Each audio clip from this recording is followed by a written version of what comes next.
ಎಲ್ರಿಗೂ ನಮಸ್ಕಾರ. Welcome to recipes of Chikkamagaluru. ಇವತ್ತಿನ ವಿಡಿಯೋದಲ್ಲಿ ಈಸಿಯಾಗಿರೋಂಥ ಒಂದು ಚಾಕ್ಲೇಟ್ ಕೇಕ್ ರೆಸಿಪಿನ ನೋಡೋಣ.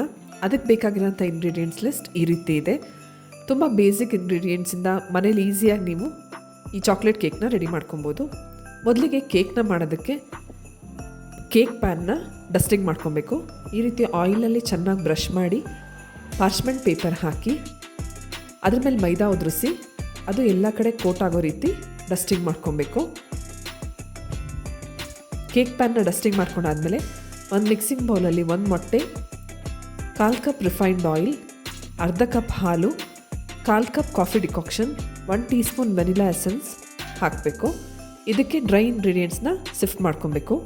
ಮೈದಾ, ಸಕ್ಕರೆ ಪುಡಿ, cocoa powder, baking powder, baking soda ಮತ್ತು ಉಪ್ಪನ್ನ ಹಾಕಿ ಸಿಫ್ಟ್ ಮಾಡ್ಕೊಬೇಕು. ಇದು ಜಸ್ಟ್ ಮಿಕ್ಸ್ ಆಗೋ ಅಷ್ಟು ಮಾತ್ರ ನಾವು ಬ್ಲೆಂಡರಲ್ಲಿ ಬೀಟ್ ಮಾಡ್ಕೊಬೇಕು. ಓವರ್ ಬೀಟಿಂಗ್ ಮಾಡಿದರೆ ಕೇಕು ರಫ್ ಆಗಿ ಹಾರ್ಡಾಗಿ ಬರುತ್ತೆ. ಮಿಕ್ಸ್ ಮಾಡಾದ್ಮೇಲೆ ಈ ರೀತಿ ಕಟ್ ಆ್ಯಂಡ್ ಫೋಲ್ಡ್ ಮೆಥಡಲ್ಲಿ ಮಿಕ್ಸ್ ಮಾಡಿ ಕೇಕ್ ಟಿನ್ನಿಗೆ ಟ್ರಾನ್ಸ್ಫರ್ ಮಾಡಿ ಯಾವುದೇ ರೀತಿ ಏರ್ ಬಬಲ್ಸ್ನ ತೆಗೆಯೋದಕ್ಕೋಸ್ಕರ ಕೇಕ್ ಟಿನ್ನ ಟ್ಯಾಪ್ ಮಾಡಿಡಬೇಕು. ಮೊದಲೇ ಪ್ರಿಹೀಟ್ ಮಾಡ್ಕೊಂಡಿರೋಂಥ ಕುಕ್ಕರಲ್ಲಿ ಕೇಕ್ನ ಮೊದಲಿನ 10 ನಿಮಿಷ ಮೀಡಿಯಮ್ ಹೈ ಫ್ಲೇಮಲ್ಲಿ, ಆಮೇಲೆ 15 ನಿಮಿಷ ಲೋ ಫ್ಲೇಮಲ್ಲಿ ಬೇಯಿಸಿದರೆ ಕೇಕ್ ರೆಡಿ ಆಗುತ್ತೆ. ಈ ರೀತಿ ನೈಫ್ನ ಪೋಕ್ ಮಾಡಿ ನೋಡಿದಾಗ ಯಾವುದೇ ರೀತಿ ಲಿಕ್ವಿಡ್ ಅಂಟೆ ಬಂದರೆ ಕೇಕ್ ಬೆಂದಿದೆ ಅಂತ ಅರ್ಥ. ಕೇಕ್ ಬೆಂದಮೇಲೆ ಈ ರೀತಿ ಒಂದು ವಯರ್ ರ್ಯಾಕ್ ಮೇಲೆ ಆರಕ್ಕಿಟ್ಟು 10 ನಿಮಿಷ ಆದಮೇಲೆ ಈ ರೀತಿ ಸೈಡ್ಸ್ನೆಲ್ಲ ಬಿಡಿಸಿ ಕೇಕ್ನ ಟಿನ್ನಿಂದ ತೆಗಿಬೋದು.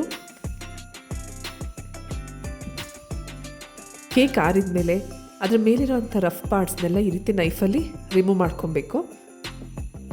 ಆವಾಗ ನಿಮಗೆ ಸಾಫ್ಟ್ ಪಾರ್ಟ್ ಮಾತ್ರ ಉಳಿದು ಕೇಕ್ ಚೆನ್ನಾಗಾಗತ್ತೆ. ನೀವು ಯಾವುದೇ ರೀತಿ ಕ್ರೀಮ್ ಅಥವಾ ಗನಾಶ್ ಹಚ್ಚದೆ ತಿಂತೀರಾ ಅಂದರೆ ಹಾಗೇನೂ ತಿನ್ಬೋದು. ಹಾಗೇನೂ ತಿನ್ನೋಕ್ಕೂ ಕೇಕ್ ಚೆನ್ನಾಗೇ ಇರುತ್ತೆ.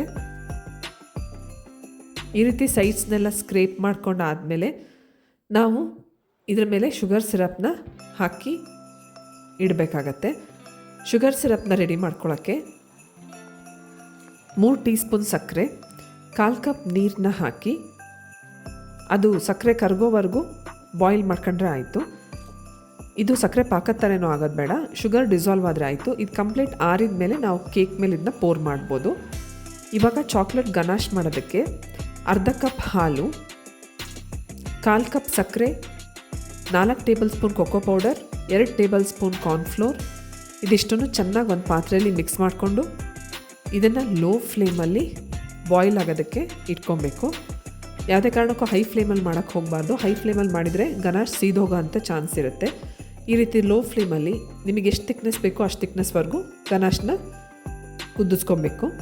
ಗನಾಶ್ ರೆಡಿ ಆದಮೇಲೆ ಅದಕ್ಕೊಂದು 1/2 ಟೀ ಸ್ಪೂನಷ್ಟು ತುಪ್ಪ, ಅಂದರೆ ಗ್ಯಾಸ್ ಆಫ್ ಮಾಡಿದ ಮೇಲೆ ತುಪ್ಪ ಹಾಕಿ ಮಿಕ್ಸ್ ಮಾಡಿದರೆ ನಿಮಗೆ ಚೆನ್ನಾಗಿರೋಂಥ ಒಂದು ಗ್ಲೇಸ್ ಬರುತ್ತೆ. ಈ ಚಾಕ್ಲೇಟ್ ಗನಾಶ್ನೂ ಅಷ್ಟೇ ನಾವು ಕಂಪ್ಲೀಟಾಗಿ ಆರೋಕ್ಕೆ ಬಿಡಬೇಕು. ಆರಿದ ಮೇಲೆ ಕೇಕ್ ಮೇಲೆ ಇದನ್ನ ಡೆಕೋರೇಟ್ ಮಾಡ್ಬೋದು. ಗನಾಶ್ ಆರಿದ ಮೇಲೆ ಒಂದು ಸಲ ಈ ರೀತಿ ಚೆನ್ನಾಗಿ ಮಿಕ್ಸ್ ಮಾಡ್ಕೊಬೇಕು.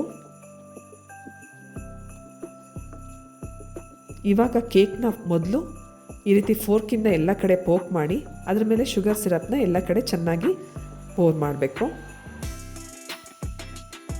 ಶುಗರ್ ಸಿರಪ್ ಹಾಕಾದ್ಮೇಲೆ ಗನಾಶ್ನ ಹಾಕಿ ಎಲ್ಲ ಕಡೆ ಸ್ಪ್ರೆಡ್ ಮಾಡಬೇಕು. ಇದನ್ನು ನೀವು ಯಾವುದೇ ರೀತಿ ಪೈಪಿಂಗ್ ಬ್ಯಾಗ್ ಯಾವುದರಿಂದನೂ ಮಾಡೋ ಅವಶ್ಯಕತೆ ಇಲ್ಲ. ಈ ರೀತಿ ಸ್ಪೂನಿನ ಬ್ಯಾಕ್ ಸೈಡಿಂದನೇ ಈ ರೀತಿ ಸ್ಪ್ರೆಡ್ ಮಾಡಿದರೆ ಸಾಕು. ಈ ಕೇಕ್ ಮೆಸ್ಸಿಯಾಗಿ ಕ್ಲಮ್ಸಿಯಾಗಿ ಕಾಣಿಸ್ಬೋದು, ಬಟ್ ಬಿಲೀವ್ ಮೀ ಇದ್ರ ಟೇಸ್ಟ್ ಬೆಸ್ಟ್ ಆಗಿರುತ್ತೆ. This is the easiest cake recipe ever. ಈ ಕ್ರಿಸ್ಮಸ್ ಮತ್ತು ನ್ಯೂ ಇಯರಲ್ಲಿ ಖಂಡಿತ ಈ ಕೇಕ್ ರೆಸಿಪಿನ ಟ್ರೈ ಮಾಡಿ.